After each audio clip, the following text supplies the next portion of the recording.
जय हिंद दोस्तों, आज की वीडियो में हम लोग देखेंगे कि बोर्ड एग्जाम में इंग्लिश के पेपर की कॉपी कैसे लिखें जिससे हमें पूरे के पूरे नंबर मिल जाएं। चलिए देखते हैं, हम पहले क्वेश्चन की तरफ बढ़ते हैं। जैसे कि 12th में अगर आप पढ़ रहे हैं या 11th में पढ़ रहे हैं तो पहला क्वेश्चन आपका आएगा रीडिंग का, और इसमें आपको एक अनसीन पैसेज दिया जाएगा। आपको इस पैसेज को पढ़ना है और पढ़ने के बाद इसके आंसर करने हैं। तो सबसे पहले देखेंगे तो ये पैसेज जो है बहुत बड़ा रहेगा। ये पहला पेज है इस पैसेज का, और आप देखेंगे तो ये दूसरा पेज है, और इसके बाद भी इधर आपका ये तीसरा पेज है। यहाँ से लेकर के यहाँ तक ये पैसेज दिया गया है। पैसेज बहुत बड़ा है। अब आपको क्या करना है, इसके आंसर्स देने हैं इस पैसेज को पढ़कर। इसमें आपसे 5 क्वेश्चन पूछे जाएंगे। कितने? 5। जैसे ए हो गया, और इसके बाद पहले का बी हो गया, सी हो गया, डी और ई में 3 क्वेश्चन। टोटल 15 नंबर का इसका वेटेज है। अगर आप 5 क्वेश्चन के आंसर सही देते हैं तो आपको पहला ही प्रश्न 15 नंबर देकर जाएगा, और 15 के 15 नंबर का आंसर आपको इसी पैसेज में मिल जाएगा। मिलेगा कैसे? आपको इसमें ढूंढना पड़ेगा। जैसे आप सबसे पहले क्या करेंगे, आपको कोई भी क्वेश्चन का आंसर देने के लिए आप क्वेश्चन को पढ़ेंगे पैसेज में। जैसे पैसेज में पहले का एक क्वेश्चन का आंसर है, क्वेश्चन है हमारा, what is the real ornament of women, यानी महिलाओं के लिए सच्चे आभूषण क्या हैं। What is the real ornaments of women. अब आप आएंगे इसमें और आप पढ़ेंगे तो ये हो गया, आप शुरू से हम पढ़ेंगे इसको। The real ornament of women is her character, her purity, medal and stones can never be real ornaments. आप देख रहे हैं कि पहले लाइन में हमें 3 नंबर का आंसर मिल गया। जितना क्वेश्चन में पूछा जाएगा पैसेज में उतना ही आपको बताना है। इसमें केवल ये बताना था कि महिलाओं के सच्चे आभूषण क्या हैं। आप इसमें बताएंगे कि महिलाओं के सच्चे आभूषण उसके चरित्र और उसकी शुद्धता है, और पत्थर और धातुएं कभी भी सच्चे आभूषण नहीं बन सकते हैं। इतना आप आंसर लिखेंगे। आंसर लिखेंगे कैसे? क्वेश्चन नंबर 1 का आपका ए वाला क्वेश्चन पूछ रहा है, तो आप बताएंगे कि हम क्वेश्चन नंबर 1 के ए वाले क्वेश्चन का आंसर दे रहे हैं। तो आप लिखेंगे आंसर नंबर ए। क्या लिखेंगे? आंसर नंबर 1 का ए। तो आप उसको एग्जामिनर को पता चल जाएगा कि भैया क्वेश्चन नंबर 1 के ए वाले क्वेश्चन का आंसर दे रहा है। इसके बाद आप एक लाइन छोड़ेंगे, और जो आपको पैसेज में, ठीक है, यहाँ पर पैसेज में आपको जो आंसर मिला है, अब आप उस आंसर को यहाँ पर लिख देंगे। इसी तरह से आप आएंगे इसके बाद बी वाले क्वेश्चन पर, पहले का बी, इस क्वेश्चन को पढ़ेंगे। इस क्वेश्चन का आंसर भी आपको इसी पैसेज में मिलेगा। मिल जाए तो आपको आंसर नंबर 1 भी लिखना है, और लिखने के बाद आपको इसका भी आंसर दे देना है। ये हो गया आपका आंसर नंबर 1 का बी। ये भी 3 नंबर का रहेगा और आपको इसी पैसेज में मिलेगा। मैं बोल रहा हूँ, अगर आप इस पैसेज को, जो पहला क्वेश्चन आएगा, 2 से 3 बार केवल पढ़ लेते हैं तो 15 नंबर, 33 नंबर पासिंग मार्क्स होते हैं वैसे तो। अगर आपको अच्छे नंबर पाने हैं तो और अच्छी बात है, लेकिन 15 नंबर आपको ये पहला क्वेश्चन अपने आप देकर जाएगा। आपने कुछ पढ़ा है या नहीं वो मैटर नहीं करता है यहाँ पर। चलिए दूसरा क्वेश्चन देखते हैं। पहले क्वेश्चन को आपने समझ लिया कि आंसर नंबर 1 ए डालकर, 1 बी डालकर, आंसर नंबर 1 सी डालकर ऐसा हमें लिखना है। अगर आप देखेंगे इसमें आंसर नंबर ई में 3 क्वेश्चन पूछे गए हैं। कहाँ पर? आप देखेंगे आंसर नंबर 1 का ई है, इसमें ये पहला है, ये दूसरा है, ये तीसरा है। अगर किसी क्वेश्चन के अंतर्गत 3 क्वेश्चन या 2 क्वेश्चन पूछ लिए जाएं, जैसे आंसर नंबर 1 के ई में इसमें 3, एक ही क्वेश्चन में 3 क्वेश्चन बनाकर पूछ लिया है, तो आप क्या करेंगे, आप हेडिंग डालेंगे आंसर नंबर 1 ई हेडिंग डालेंगे। अब आप पहले क्वेश्चन का आंसर देखिए, पहला क्वेश्चन इस तरह से इसमें लिखा गया है, दूसरा इस तरह से लिखा गया है, तीसरा इस तरह से लिखा गया है। तो आप तीनों के चिन्ह बनाकर उनके आंसर इस तरह से लिख देंगे। बार बार हेडिंग डालने की जरूरत नहीं है, एक हेडिंग में आप तीनों क्वेश्चन का आंसर लिख सकते हैं। ये आसान है और आप कर लेंगे। अगला क्वेश्चन हम देखेंगे, ये है एक आर्टिकल राइटिंग। आपको क्वेश्चन नंबर 2 पर मिल जाएगा एक आर्टिकल। 2023 में 24 में आप जब भी पेपर देंगे 12th का, तो आपको इसमें एक आर्टिकल मिल जाएगा, और आर्टिकल आपको लिखना है दिए गए किन्हीं 3 में से एक टॉपिक पर। 100 से 150 शब्द इसकी लिमिट है, तो यानी कि आपको कम से कम 1 से 1.5 पेज लिखना पड़ेगा, तब आपको 10 नंबर मिल जाएंगे। 3 टॉपिक दिए रहेंगे, 3 में से किसी एक को आपको चूज करना पड़ेगा। जैसे मान लीजिए हम क्वेश्चन नंबर 2 के, हम मान चलिए ए को कर रहे हैं solve, challenges before our country. तो इसका हम आंसर कैसे करेंगे? तो इसका आंसर हम कुछ इस तरह से करेंगे, हम डालेंगे क्वेश्चन नंबर 2A। इसके पहले एक चीज और ध्यान दीजिए, जो 10 नंबर के क्वेश्चंस होते हैं, इनको आप कोशिश कीजिएगा कि आप पेज चेंज करके लिखें। मान चलिए आप इसके पिछले पेज पर हैं, और आपका जो पेज है वो आधा भरा हुआ है, यहाँ तक भरा हुआ है, ये नीचे वाला पेज खाली है और आपको एस्से या आर्टिकल लिखना है, तो उसके बाद भी जो ये खाली है आप इस पूरे पेज को छोड़ देंगे और आप आर्टिकल लिखने के लिए अगले पेज पर आ जाएंगे और अगले पेज से आप आर्टिकल लिखना शुरू करेंगे। 10 नंबर का क्वेश्चन है, 10 नंबर के हर क्वेश्चन को अलग अलग पेज में ही लिखना है, ये आप ध्यान दीजिएगा। देखेंगे हम, जैसे हम आंसर नंबर 2 है हमारा, आंसर नंबर 2 हमने डाल दिया। अब हम ए वाले आर्टिकल को लिख रहे हैं तो हमने डाल दिया आंसर नंबर 2 और 2 का ए। अब जो आर्टिकल हमारा दिया गया है इसमें उसकी हम ब्लू स्केच से हेडिंग डालेंगे और ब्लैक स्केच से अंडरलाइन करेंगे। अब हम क्या करेंगे, इसमें एक चीज़ आप ध्यान दीजिएगा, इसमें आर्टिकल दिया गया है ना, तो आर्टिकल में इंट्रोडक्शन कंक्लूजन 2 हेडिंग बिल्कुल नहीं डालना चाहिए। अगर आप इंट्रोडक्शन और कंक्लूजन की 2 हेडिंग डालेंगे तो आपका नंबर कट जाएगा। तो आपको ना इंट्रोडक्शन की हेडिंग डालनी है और ना कंक्लूजन की हेडिंग डालनी है। तो आप ऐसा करेंगे, बिना हेडिंग डाले आप इंट्रोडक्शन और कंक्लूजन लिख सकते हैं, लेकिन हेडिंग नहीं डालनी है, ये चीज़ आप याद रखेंगे। तो आप हेडिंग डालेंगे जो आप आर्टिकल लिख रहे हैं, बिना हेडिंग डाले इंट्रोडक्शन किया, थोड़ा सा उसका इंट्रोडक्शन देंगे और उसके अंतर्गत जितने पॉइंट्स आते हैं, पॉइंट्स के आगे आप इस तरह से स्टार बना देंगे और ब्लैक स्केच से आप लिखेंगे, ब्लू स्केच से अंडरलाइन करेंगे और थोड़ा थोड़ा आप जितना भी आपका टॉपिक है थोड़ा थोड़ा उसके अंतर्गत लिख देंगे। मान चले आपका टॉपिक लिखते लिखते आपके 2 पेज भर गए या 1.5 पेज भर गए और आपके टॉपिक पूरा कवर नहीं हो पा रहे हैं, आपने 5 टॉपिक लिख दिया और उसके बाद भी आपका टॉपिक नहीं कवर हो रहा है, तो आप नीचे यहाँ पर ऐसे आप लिख देंगे and we have some other challenges like, ऐसा आप करके जितने भी आप टॉपिक लिखना चाहते हैं पर लिख नहीं पा रहे हैं उन टॉपिक की हेडिंग्स को ब्लैक पेन से आप ऐसा लिख देंगे। इससे एग्जामिनर पर अच्छा प्रभाव पड़ेगा और आपके नंबर बढ़ने के चांसेस ज़्यादा हो जाएंगे। 10 नंबर का क्वेश्चन है, 1 से 1.5 पेज आपको लिखना है और आपने सभी पॉइंट्स को लिख दिया। उसके बाद कंक्लूजन की हेडिंग आपको नहीं डालना है, ये आप याद रखिएगा। कंक्लूजन की हेडिंग की जगह पर आप इस तरह से लिख सकते हैं, the conclusion is our country have many challenges like other countries and I think we can fix all the challenges by making some rules and strategies, ऐसा लिखेंगे। लेकिन आप ध्यान रखेंगे कि आर्टिकल में ना हम कंक्लूजन हेडिंग डालेंगे और ना हम कौन सी हेडिंग डालेंगे, इंट्रोडक्शन की। 2 हेडिंग हमें बचकर रहना है, तभी हमको पूरे नंबर मिलेंगे इसमें।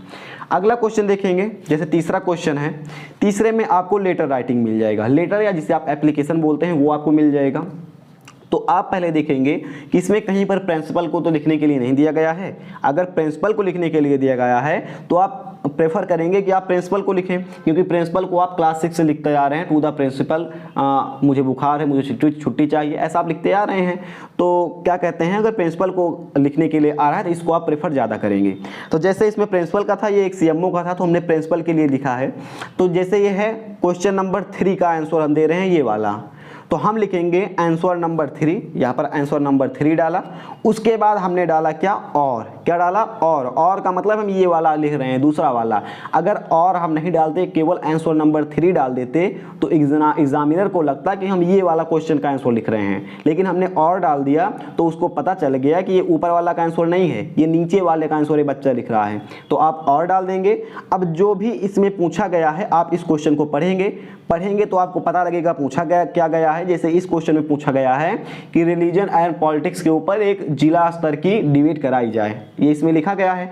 तो आप क्या करेंगे, आप लिखेंगे to the principal Shivnag Singh Saraswati Vidya Mandir inter college Gauriganj Amethi. आप ऐसा अपने स्कूल का नाम लिखेंगे, अपना नाम नहीं लिखना है, अपने स्कूल का नाम आप लिख सकते हैं, इतना आप लिखेंगे। और उतने के बाद आप एक लाइन छोड़ेंगे, एक लाइन छोड़कर आपको सब्जेक्ट डालना है। सब्जेक्ट में जो यहाँ पर दिया गया है टॉपिक, पढ़ेंगे तो आपको समझ में आ जाएगा। सब्जेक्ट में जो टॉपिक है अधिकतम 4 शब्द या 5 शब्द, 5 शब्द के अंदर आपको इसमें बता देना है कि हमको यही चाहिए। और उसके बाद यहाँ से फिर एक लाइन छोड़नी है और आपको डाल देना है sir I am a student of your school, इतना डालना है पहले, sir I am a student of your school. देखिएगा एक चीज़ आप ध्यान रखिएगा, जो लेटर राइटिंग रहती है और आर्टिकल राइटिंग रहती है ये किसी को याद नहीं रहती है, लेकिन लिख कर सब आते हैं, क्योंकि 10 नंबर का क्वेश्चन है, गलत भी लिखेंगे तब भी 5 नंबर मिलेगा। तो आपको अगर मान चलिए लेटर नहीं याद है, जो आपके समझ में आ रहा है आप लिख कर आइए।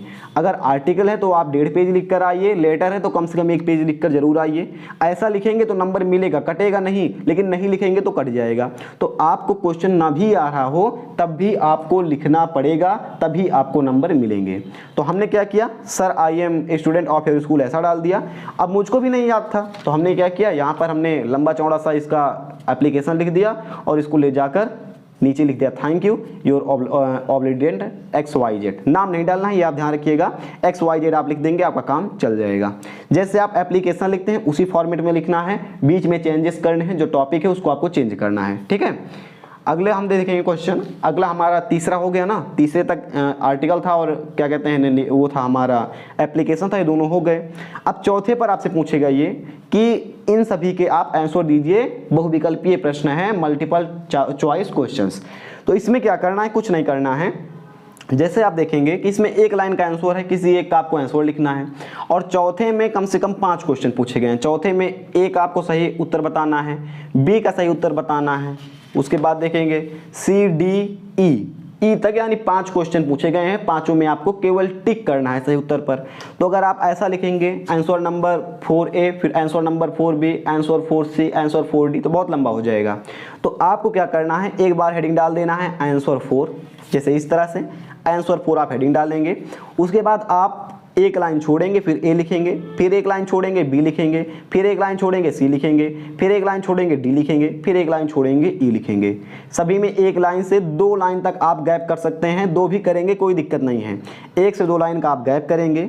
गैप करने के बाद जैसे ए में चौथा ऑप्शन सही है, कौन सा, ए में चौथा ऑप्शन सही है नेपोटिज्म, तो आप ए में चौथा ऑप्शन ऐसा लिखकर नेपोटिज्म आप लिख देंगे, चौथा ना ऐसा लिखकर आप ऐसा कर देंगे।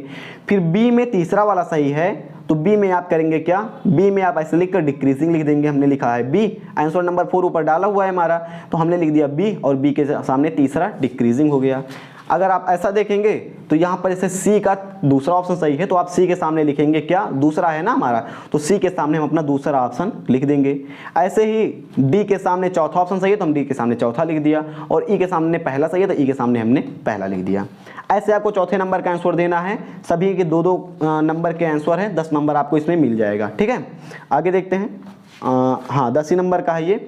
फिर हम आगे देखेंगे, आगे हमारा क्वेश्चन आ जाएगा 5वां, ये सब ग्रामर पोर्शन दिया गया है। अब इसमें बोला जाएगा, इसमें आपको हर बार अलग अलग आंसर्स डालने पड़ेंगे, क्योंकि ये थोड़े लंबे आंसर हैं हर क्वेश्चन का। इसमें बोला है 5वें के ए में, change any one of the following into indirect narration, ठीक है।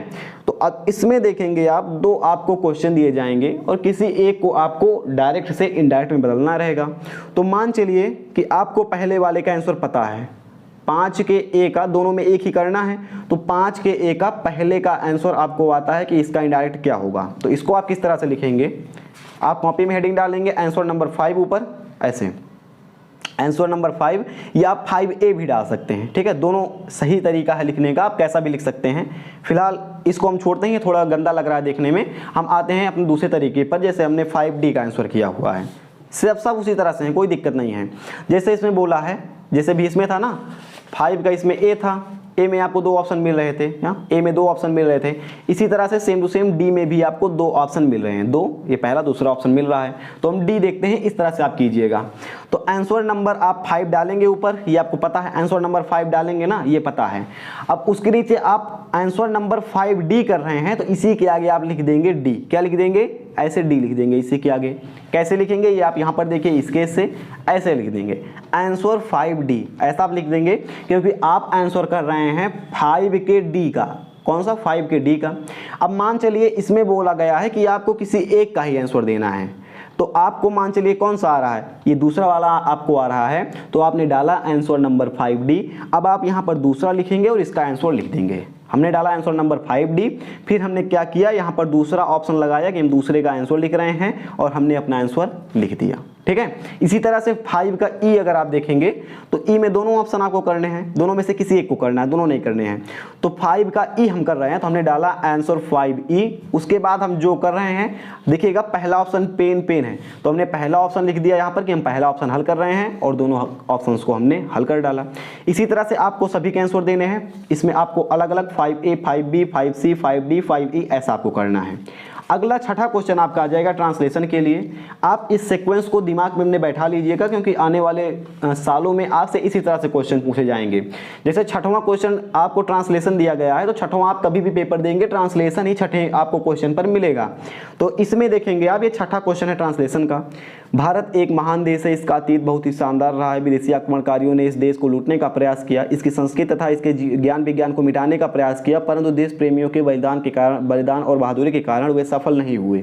आज भी देश में किसी चीज़ की कमी नहीं है। यदि दिन दूनी रात चौगुनी बढ़ती हुई जनसंख्या पर नियंत्रण हो जाए तो देश पुनः समृद्ध हो जाएगा।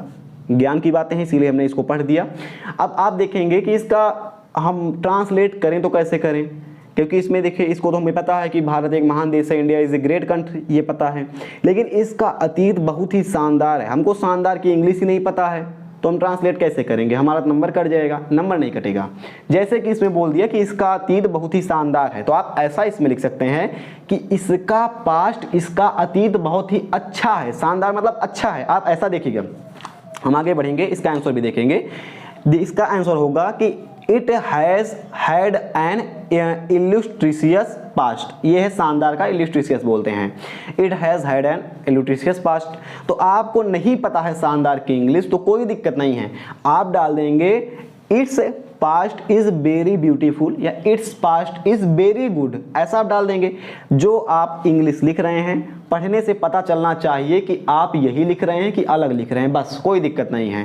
जैसे आपका नाम मान चलिए कुछ है तो आपके घर वाले आपको दूसरे नाम से बुलाते होंगे, आपके दोस्त दूसरे नाम से आपको बुलाते होंगे, आपके टीचर दूसरे नाम से आपको बुलाते होंगे, लेकिन आपको पता है कि वो मुझको ही बुला रहा है। तो एग्जामिनर जब कॉपी चेक करे तो उसको ये पता चल जाए कि हाँ ये इसी के बारे में बता रहा है, ये जो इसने मीनिंग लिखी है ये इसी की है, तो आपको पूरे नंबर मिल जाएंगे। ठीक है, कोई भी दिक्कत हो तो आपको हल करना है, मतलब दिक्कत हो तो आपको वर्ड चेंज करना है और वर्ड चेंज करके हल करना है, लेकिन पूरे को आपको हल जरूर करना है। बीच में आपको किसी एक का आंसर नहीं आ रहा, किसी एक लाइन का, जैसे इसकी संस्कृति तथा इसके ज्ञान विज्ञान को मिटाने का प्रयास किया गया, तो आप ऐसे लिख दीजिए। इसमें कैसे लिखेंगे, ऐसे ही लिख सकते हैं, इसकी संस्कृति, ऐसा आप लिख दीजिए, कोई दिक्कत नहीं है। बीच में एक आध लाइन लिख देंगे, 5 में से 4 नंबर तो मिलेगा ही, लेकिन लिख कर आएंगे तभी मिलेगा, छोड़ कर आएंगे तो 5 में से 4 भी नहीं मिलेगा। ठीक है, ये हो गया। अब आप आएंगे आगे। आगे क्या है, आपसे 4-4 नंबर के 2 क्वेश्चन दिए गए हैं। टोटल 3 क्वेश्चन रहेंगे जिनमें आपको 2 का आंसर देना होगा। ठीक है, 3 है, हाँ 3 है। जैसे पहला है who was Mukesh and what was his ambition, और अथवा में दिया गया है how the deep was pool, how deep was the pool, what was there inside the water, ऐसा है। तो अगर मान लीजिए आप हल कर रहे हैं चौथे का ये वाला, चौथे के ए का ये वाला क्वेश्चन हल कर रहे हैं, तो आप डालेंगे आंसर नंबर 7A, ये 7वां क्वेश्चन है। तो अगर आप हल कर रहे हैं 7वें का ए वाला तो आप हेडिंग डालेंगे आंसर नंबर 7A, ऐसा हेडिंग डालेंगे। और अगर आप हल कर रहे हैं ये अथवा वाला और वाला, यानी कि ये वाला अगर आप हल कर रहे हैं तो आप डालेंगे आंसर 7A और यहाँ पर लिख देंगे और, ऐसा लिख देंगे, ब्लू स्केल से आप और लिख देंगे, तो एग्जामिनर को पता चलेगा कि 7वें के ए का अथवा ये क्वेश्चन हल कर रहा है। ठीक है, इसको हम काट देते हैं, तो ये इसको पता चल जाएगा और आप अपने क्वेश्चन का आंसर दे दीजिए। 4 नंबर का क्वेश्चन है, कम से कम 6 से 7 लाइन आप जरूर लिखिएगा। 6 से 7 लिखेंगे तभी 4 नंबर मिलेगा, या कम से कम लिख रहे हैं तो 5 या 6 आप जरूर लिखिए। नंबर पूरा लेना है तो 5 से 6 कम से कम लिखनी पड़ेगी, 7-8 लिख देंगे तो पूरा नंबर मिल जाएगा, फिर निश्चिंत हो जाइएगा। ग्रामेटिकल दिक्कत हो सकती है, उससे नंबर नहीं करते हैं ये, क्योंकि आपसे लिटरेचर से पूछ रहा है तो ग्रामेटिकल दिक्कत हो सकती है, कोई दिक्कत नहीं है वो। ठीक है, इसी प्रकार आप 5वें 7वें का बी का आंसर देंगे ऐसे। ये देखेंगे हमारा आंसर, ये हमने सही लिखा हुआ है, थोड़ा बड़ा आंसर लिखा हुआ है, इतना बड़ा लिखेंगे तो आप निश्चिंत हो जाइएगा, ग्रामेटिकल दिक्कत से नंबर नहीं कटेगा और 7 से 8 लाइन लिखे रहेंगे, 4 का 4 नंबर आपको मिल जाएगा। 8वें का हम क्वेश्चन हल कर रहे हैं। 8वें में आपसे बोलेगा कि आपको किसी एक क्वेश्चन को ही हल करना है। ठीक है, आप ये ऊपर हेडिंग जरूर पढ़िएगा, इससे आपको पता लगेगा कि हाँ हम पहला का हल करें या 1 करना है या 2 करना है या 3 करना है, ये आपको पता लगेगा इसमें। तो आप क्या करेंगे, जैसे दोनों में ये क्वेश्चन आ रहा है, जैसे मान चलिए हमको पहला नहीं आ रहा है, हमको दूसरा क्वेश्चन का आंसर आ रहा है, तो हमने क्या डाला, आंसर नंबर 8 का बी डाल दिया सीधा। ए नहीं आ रहा है तो ए को छोड़ दीजिए, दोनों में से एक ही करना है ना, तो या तो ए कर लीजिए या तो बी कर लीजिए। तो अगर बी वाला हमें करना है तो हम डालेंगे आंसर नंबर बी, और उसके बाद ये एक लंबा चौड़ा आंसर आपको लिखना है। 7 नंबर का क्वेश्चन है, आप कम से कम लिखिएगा तो 1 पेज लिखिएगा, या 1 पेज में 2-3 लाइन कम रहे ठीक है चल जाएगा, लेकिन लगभग कोशिश कीजिएगा कि 1 पेज आप लिख दें, तभी आपको पूरा नंबर मिलेगा 7 में 7, ये आप ध्यान रखिएगा। आगे हम बढ़ेंगे, आगे हमारा ये वाला क्वेश्चन है, यहाँ पर देखेंगे कि आपको एक स्टैंजा दिया गया है, इसको पढ़ना है और इसका आपको आंसर देना है। स्टैंजा में खासियत ये होती है कि इसमें आपको इसमें आंसर मिल जाते हैं, लेकिन अगर आप उसी लाइन को, जैसे इसमें बोला गया है who are far from gusty waves, तो इसमें small childrens are far from gusty waves, small childrens faces ऐसा रहेगा। लेकिन कई सारे लोग लिखेंगे far from gusty waves these childrens faces. अगर आप कविता इसमें उतार कर आ रहे हैं तो आपका नंबर कट जाएगा। आपको कुछ इसमें प्रेजेंस ऑफ माइंड लगाना पड़ेगा। जैसे 9वें के एक आंसर दे रहे हैं, क्वेश्चन नंबर 9 है ये, और 9 के एक आंसर दे रहे हैं, आंसर तो आपको इसी में मिलेगा, तो आप डाल देंगे आंसर 9A और अपना जो प्रेजेंस ऑफ माइंड है उसको आप लगाकर यहाँ पर लिखेंगे। ऐसे ही 9B का 9C का तीनों का आप आंसर लिख देंगे। आगे हम बढ़ेंगे। ये हमारा क्वेश्चन है 6 नंबर का हो गया। अब यहाँ से हम आएंगे, यहाँ पर इसमें एक सेंट्रल आइडिया लिखने को बोली जाएगी। तो सेंट्रल आइडिया आप किसी की भी वीडियो देख लीजिए, आपकी किताब में जैसे लिखी है आप वैसे लिख सकते हैं। आपके कम से कम 10 लाइन या 10 लाइन तो आपको रहनी ही चाहिए सेंट्रल आइडिया, या कम से कम 8 रहनी चाहिए, तभी आपको नंबर मिलेंगे। इसको आप याद रखिएगा। आगे आएंगे, जैसे भी आपने क्या किया था, क्या कहते हैं, इस वाले क्वेश्चन को हल किया था, लिटरेचर वाले क्वेश्चन को, सेम उसी तरह से, कुछ में बताना नहीं है इसमें। इसी तरह से अगर आप 7A कर रहे हैं तो 7A हेडिंग डालेंगे। 7A का 8वां वाला कर रहे हैं क्वेश्चन तो आप 7A और नीचे और लिख देंगे तो आपको नंबर मिल जाएगा। ठीक है, इसमें भी सेम तरह से क्वेश्चन है, 4 ही नंबर के होंगे ये, हाँ 4 ही नंबर के हैं। पिछली तरह से इसका आंसर लिखना है और 6 से 8 लाइन जरूर लिखिएगा, यह हम आपको बता रहे हैं अगर आपको पूरा नंबर चाहिए तो। ऐसे 7 का आप 11 का B करेंगे। B में अगर आप ये वाला कर रहे हैं तो आप डालेंगे हेडिंग आंसर 11B, और अगर आप 11B का और कर रहे हैं तो आप डालेंगे आंसर 11B और। ठीक है, यहाँ पर हमने 11A कर लिया, 11B कर लिया और हम पहुँच चुके हैं यहाँ तक। अब इसमें आपने जैसे आप ये किया, 8वें का आंसर दिया, सेम टाइप से आपको 12वें का आंसर देना है। इसमें बोला है any one of following questions, ऐसा बोला है, तो यहाँ पर आप दोनों में से किसी एक को हल करना है, कोई भी आप हल कर सकते हैं। इसके बाद ये क्वेश्चन आपका यहीं पर ख़त्म हो गया।